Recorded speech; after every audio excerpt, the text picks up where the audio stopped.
수능 독서 패턴 4 인문 철학 제재에 대한 설명을 하겠습니다. 그 중에 선생님이 철학에 대한 이야기를 좀 해볼게요. 철학을 어려워하는 친구들이 많아요. 철학이나 기타 인문학적 지문들이 어렵다라고 하면 선생님 생각에는 아마도 이 철학자들이 사용하는 용어의 개념, 이게 어려운 게 아닐까요? 이게 추상적이라서, 이 추상적이라는 말 자체가 수학이나 과학처럼 명료성이 떨어지는 표현이란 말이죠. 그러니까 왜 그런가고 하니 일단은 생소한 경우가 많아요. 생소하다. 그러니까 처음 듣는 말들도 많은 거죠. 평상시에 거의 쓰지 않는 말들. 근데 생소하다라는 건 사실 경제 용어도 그렇고 과학 용어도 우리에게 생소할 수 있죠. 근데 또 하나 더 덧붙여서 철학 용어 개념은 생소하지 않은데 어려워요. 왜냐하면 사전적 의미와는 조금 달라요. 그러니까 그 단어가 사전적 의미로 사용되지 않는다. 그게 사실은 상당히 사적이고 개인적 의미로 사용돼요. 그와 같은 철학적 관점을 지닌 사람들만이 사용하는 용어들이 있는 거죠. 예를 들어 우리가 오늘 한 지문을 풀어볼 텐데 그 사건과 진리라는 게 나와요. 우리가 알고 있는 사건, 진리, 이거 별로 어렵지 않은 단어잖아요. 그런데 거기에서 사건과 진리는 전혀 생소하고 낯선 의미로 독특하게 사용되고 있죠. 그래서 조금 어려운 거예요. 생소하다, 사전적 의미. 또 항상 용어의 개념은 일반적으로 정의의 방식으로 다소 추상적이고 모호하게 진술되나 이 정의의 방식은 다시 구체화되죠. 구체화되는 방식은 상술이죠. 상세히 서술이 되거나 부연을 통해 뒷받침되죠. 또는 예시가 많이 나오는 편이죠. 구체적 사례에 적용해서 이와 같은 개념들이 어떻게 활용될 수 있는지를 보여줘요.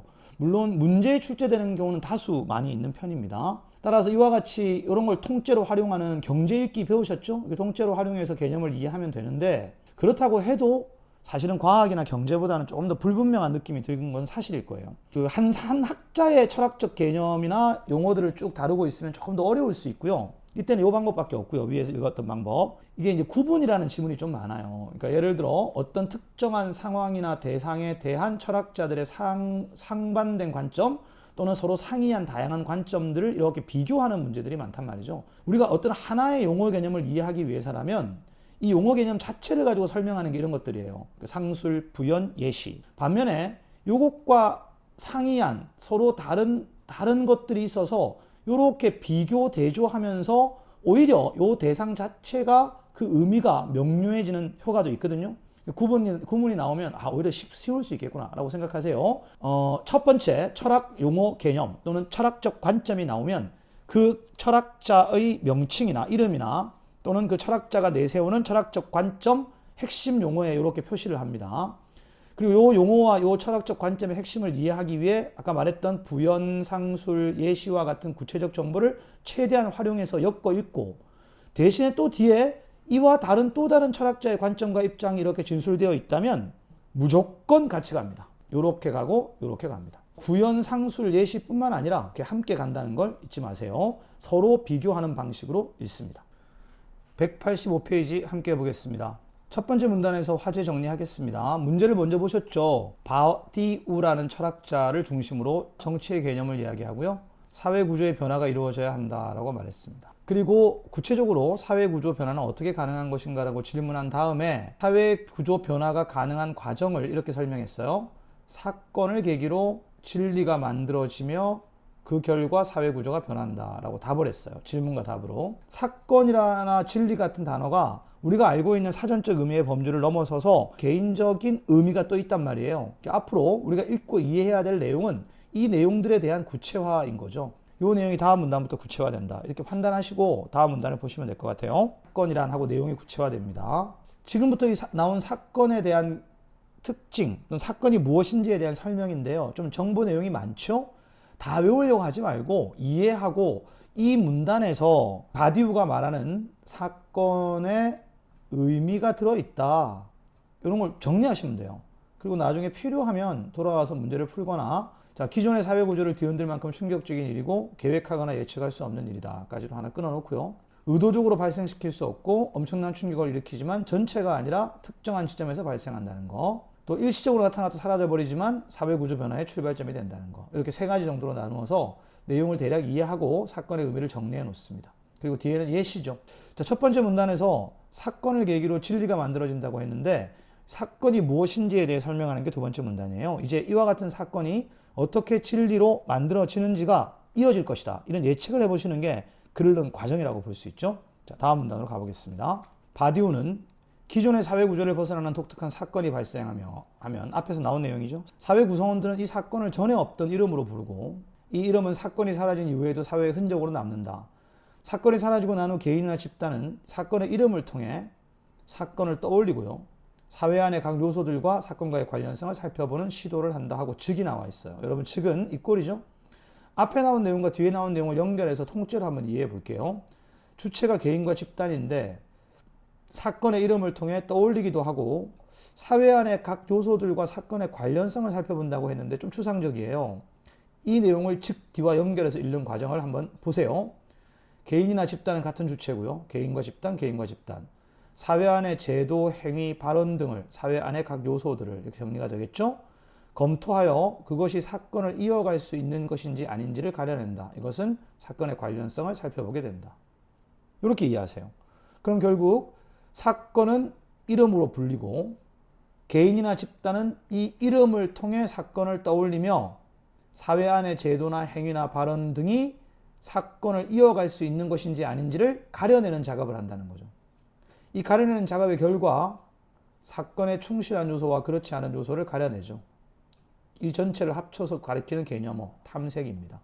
정리하자면 사건의 발생, 이름으로 부르고 개인과 집단은 탐색한다라고 볼 수 있죠. 탐색의 판단 기준을 충실성이라고 하는데 이게 앞에 나온 내용과도 바로 연결해 보세요. 자, 사회 안의 다양한 요소들이 사건에 충실한 요소인가 그렇지 않은가 이게 판단 기준, 판단하는 기준이 충실성이라는 거죠. 이때 탐색에 참여하는 개인이나 집단은 의도를 가지고 특정 요소를 선택해서 충실성 여부를 검토하는 것이 아니라 우연히 마주치게 되는 요소들의 사건과 관계가를 가지는지 조사한다. 자, 이제 탐색 바로 뒤에 이어지죠. 나는 계속 궁금한 게 사건을 계기로 진리가 만들어진다고 했는데 진리가 되는 과정까지를 빨리 가고 싶어요. 탐색을 통해 사건에 충실한 것으로 분류되는 요소들이 걸러지겠죠? 이게 바로 진리인 겁니다. 이쯤 되면 나는 한번 정리를 좀 해보고 싶어요. 여러분도 멈춰 정리하기라는 걸 우리 공부를 많이 했으니까 한번 해보죠. 더 나은 세상을 만드는 정치는 사회구조 변화가 있어야 된다. 그럼 사회구조 변화는 어떻게 이어지냐? 그건 사건이 발생하고 이 사건이 진리로 만들어지면서 가능하다. 그럼 사건의 특징이 나와 있고요. 사건이 진리가 될 때까지는 여기 뭐가 들어가야 될까요? 여러분 해보세요. 탐색의 과정이 필요한데 탐색의 과정에는 이름이란 것도 있죠. 선생님처럼 정리가 되나요? 이 사건은 이름으로 남습니다. 이 이름을 통해서 과거의 사건을 떠올리며 현재 펼쳐지는 다양한 사회 안의 요소들을 그 사건을 충실히 이어갈 만한 것인가 아닌가로 구분하죠. 이게 탐색입니다. 그 충실히 이어갈 만한 것이라고 판단되는 것들, 그게 바로 진리가 되는 거죠. 즉은 이걸 다시 설명하는 거죠. 바우디에게 있어 진리란 하고 다시 정리합니다. 우리가 흔히 알고 있는 것처럼 거짓에 반대되는 사실을 가리키는 것이 아니라 사건을 계기로 이루어진 탐색의 결과, 사회 안에 사건에 충실한 요소들의 집합체라고 되어 있습니다. 이걸 통해 선생님이 방금 정리한 내용이 한 문장으로 잘 나타나 있군요. 이러한 진리는 정치 이외에도 과학, 예술, 사랑 영역에서도 만들어질 수 있어요. 다양한 영역에서도 이와 같은 진리는 만들어질 수 있죠. 자, 이렇게 충실하게 있게 되면 계속 바우디라고 부르네요. 바디우가 생각하는 사회 구조의 변화를 위한 사건과 진리가 만들어지는 과정을 설명했어요. 그러니까 진리가 만들어지는 과정이라고 했고요. 이것을 진리 절차라고 부르네요. 개념어가 되겠죠. 진리를 이루고 있는 부분을 다 주체라고 부릅니다. 이 부분들의 특징은 다양한 사회 요소 중에 특정한 이름으로 불리는 과거의 사건을 충실하게 이어갈 수 있다고 판단되는 것들, 탐색 과정에서 그게 주체인 거죠. 진리를 만들어가는 개인이나 집단의 행위, 발언 중에 사회적 요소 중에 충실한 요소들, 진리의 부분 요소들, 이게 바로 주체가 되는 거예요. 따라서 진리 절차에 참여하는 사람이라도 사람이 주체가 아니에요. 그 사람의 행위나 발언, 이런 것들이 주체가 될 수 있는 거죠. 이러한 바디우의 시각이 개인을 보잘것없게 만든다고 비판하는 사람이 있는데, 하지만 반대급부가 있다. 문제가 나왔으니까 바로 풀어버리죠. 자, 반대라는 말은 개인을 보잘것없게 만든다고 비판한다. 먼저 한번 잠깐 생각해 볼까요? 진리의 주체가 개인이 아니라, 즉 사람 자신이 아니라 그 사람의 행위나 발언 같은 그런 것들이 주체가 되는 거니까 개인 자체는 보잘것없는 게 아닌가라고 비판하는 사람이 있다는 거죠. 이렇게 내용을 연결해서 관계를 통해 이해했어요? 그럼 반대급부는 이와 반대되는 거예요. 개인을 보잘것없게 만든다고 비판하는 내용과 반대되는 거죠. 자, 보죠. 어떤 사람이 정치적 활동을 하면서 예술 활동을 하고 있다면 이 활동은 정치적 주체의 일부이면서 예술의 주체의 일부가 될 수 있으니까 개인은 다양한 영역에서 활동할 수 있다는 것이다. 하면 이것은 바디우의 철학에서 개인의 위치가 긍정적으로 된다는 거고요. 여기서는 보잘것없다는 거니까 부정적인 거죠. 그래서 반대급부죠. 여기서 반대급부란 말은 요거죠. 개인이 다양한 영역에서 활동할 수 있게 된다라는 뜻이 되겠습니다. 자신의 철학을 펼치면서 사건은 진리가 만들어지는데 필수적이지만 사건 자체가 진리는 아니라고 강조하며 사회 구조의 변화를 위해 중요한 것은 사건보다 진리다라고 말합니다. 자, 그러면 사건 자체는 진리는 아닙니다. 이런 걸 잘 보셔야 돼요. 관계를. 진리가 만들어지려면 아까부터 나왔지만 사건이 없이는 만들어질 수가 없어요. 사건은 전제죠. 사건이란 전제가 있고 이것이 진리를 만듭니다. 그런데 사건 자체는 진리가 아니죠. 자, 사건이 진리가 되는 과정을 우리가 충분히 알고 있죠. 탐색의 과정이라는 게 필요하고 이 탐색의 과정을 통해 이 사건을 충실하게 이어갈 만한 요소들, 그런 것을 주체라고 부르고 그게 진리의 구성 요소적 부분을 이루고 있게 되는 거죠. 그러니까 진리가 중요하다는 겁니다. 결국은.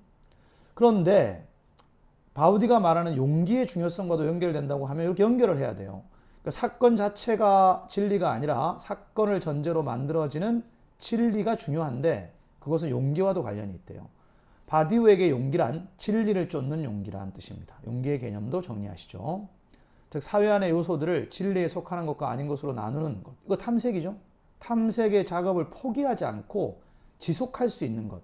계속 설명해 주죠. 결국 바우디는 사회 구조의 변화를 위해서는 앞으로 일어날 일이 아니라 이미 일어났던 사건에 관심을 가지고 사건 전제죠. 그 사건을 이어가기 위해 노력해야 한다. 결론입니다. 자, 이렇게 읽고 난 다음에 그 전체의 내용을 한번 훑어보는 것도 의미가 있어 보이긴 합니다. 이제 여기서 이 지문을 선생님이 특별히 선택한 이유가 내용은 쉽지만 여기에 나온 단어들을 보면 결국 철학은 용어다. 이걸 하나 알 수 있고요. 이 용어라는 것 자체가 사전적 의미로 쓰이지 않고 있다. 이것도 알 수가 있죠. 철학적 주체 바디우라는 인물을 딱 기억해 놓고 다른 인물이 안 나오니까 여기서는 비교 대조할 것도 없죠. 이 사람의 목표는 정치가 훌륭한 사회를 만들어야 된다는 거죠. 훌륭한 사회가 만들어지려면 사회 구조의 변화가 필요한데 사건이 진리가 되면서 된다 이렇게 말을 했단 말이죠. 그리고 난 다음에 이 내용을 구체화하면서 다양한 이야기를 했죠. 사건의 특징을 이야기했어요. 그리고 사건은 사라집니다. 끝나죠. 하지만 이름이 남아요. 이 이름은 개인이나 집단들로 하여금 이 사건을 떠올리게 하고 그들이 살고 있는 다양한 사회 요소는 구체화되어 있는 거 보셨죠? 발언, 행위 이런 것들. 이 요소들이 이 사건을 충실성을 바탕으로 잘 이어갈 만한 요소인가 아닌가를 계속 검토하게 되죠. 자, 이렇게 다양한 사회 요소들을 충실성을 기준으로 검토하는 과정을 탐색 과정이라고 불렀어요.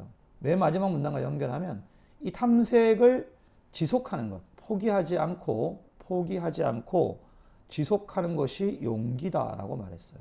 이 용기가 중요하다는 거죠. 왜 중요하냐면 이 탐색 과정을 통해 충실하다고 판단된 요소들이 진리의 요소를 이루는 거죠. 그것이 바로 주체인 겁니다.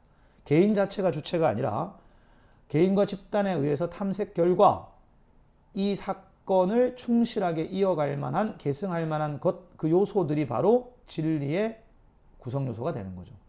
그럼 이 진리를 발견하기 위해서는 진리가 제일 중요한 거예요. 사건 자체가 진리는 아니니까. 그럼 사건이 진리가 되기 위해 정말 중요한 건 이 사회 안에 속해 있는 사람들이 끊임없이 과거의 사건을 떠올리며 앞으로 일어날 일이 아니라 이미 일어났던 과거의 사건을 떠올리며 현재의 사회 요소들 중 이 사건을 충실하게 계승할 만한 것들이 무엇인지를 용기 있게 탐색하는, 달리 말하면 탐색을 포기하지 않는, 지속하는 그런 용기가 있을 때 비로소 진리가 만들어지고 이것이 사회 구조를 변화시킨다라는 내용인 거죠. 선생님은 지금 읽으면서 푸는 건 보여드리지 않았고요. 이제 앞으로 우리가 다음에 독서 공부할 때는 문제 풀어가는 순서와 방법에 대한 이야기를 많이 할 텐데요. 사실 6번 같은 문제도 뭐 그냥 읽으면서 풀 수도 있습니다. 3번이 틀린 건 바로 볼 수 있죠. 사회 안의 제도나 행위가 사회적 요소고요. 계속 탐색하죠. 충실성을 기준으로 해서 탐색해서 진리를 찾아내죠. 그러니까 개인은 검토할 수 있다라는 말은 바우디의 견해와 일치하는 거죠. 7번 문제도 함께 풀어보겠습니다. 사건은 진리가 만들어지는 과정의 시발점, 전제가 된다. 사건은 진리가 만들어지는데 필수적이지만 그 자체로 진리가 아니다. 마지막 문단에 진리를 이루는 요소는 사건을 이어갈 수 있다고 판단된 것, 탐색 과정에서 충실성을 인정받은 것. 사건은 일시적입니다. 진리는 시간의 경과 속에서 만들어집니다. 진리보다 사건을 발생시키기 위한 노력, 사건은 발생시키기 위한 노력으로 하는 것이 아니라 우연히 만들어지는 것이고요.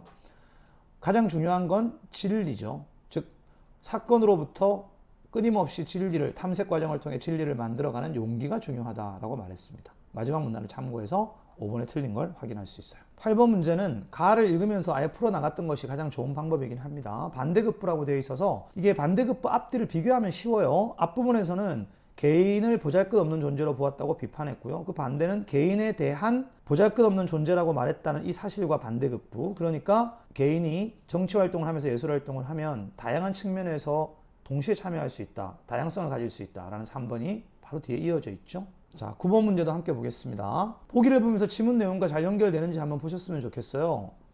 여기부터 중요합니다. 파리 고민이니까요. 파리 시민들은 자연 발생적인 이 중요하죠. 의도적인 게 아니니까요. 사건의 특징입니다. 민중행동을 시작했어요. 그리고 이와 같은 다양한 요구를 했죠. 2달간 지속되다가 사라지니까 사건의 특징이죠. 시민계급이 자치적으로 민주주의를 정부를 수립한 최초라고 평가되며 파리 고민이라고 이름을 붙였다고 해서 여기서는 하나의 사건 발생입니다. 이때는 사건의 특징들을 고려해서 한번 판단해 보는 게 좋겠고, 그리고 이것이 이제 진리를 만들어주는 전제가 된 거니까 그렇게도 이해를 하고 한번 문제를 보겠습니다. 우연히 발생한 건 맞습니다. 그리고 사회 구조를 뒤흔들 만한 충격적 사건. 이건 두 번째 문단에 나오는 사건의 특징과 관련이 있습니다.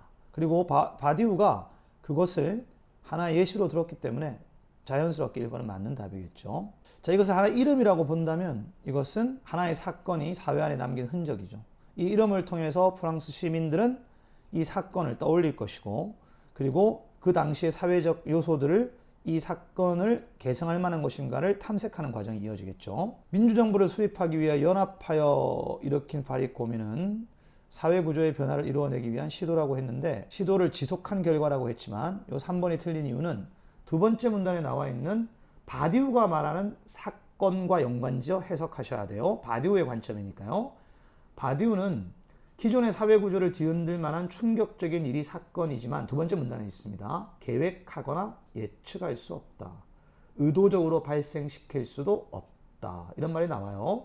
그렇게 본다면 이런 내용들은 바디우가 생각하는 사건의 일반적 견해와는 일치하지 않겠죠. 정답은 3번입니다. 바디우는 프랑스 사회 구성원들이 사회 안에서 우연히 마주치는 여러 요소들과 파리 고민의 관계를 조사함으로써 진리 절차에 참여하는 것을 탐색이라고 하죠. 이러한 탐색을 포기하지 않는 용기가 진리를 만들 수 있다고도 이야기합니다. 그래서 파리 고민을 이어가기 위한 탐색을 포기하지 않는 용기가 중요하다는 건 마지막 문단에 잘 나타나 있죠. 모두 바로 확인할 수 있습니다. 정답은 3번입니다.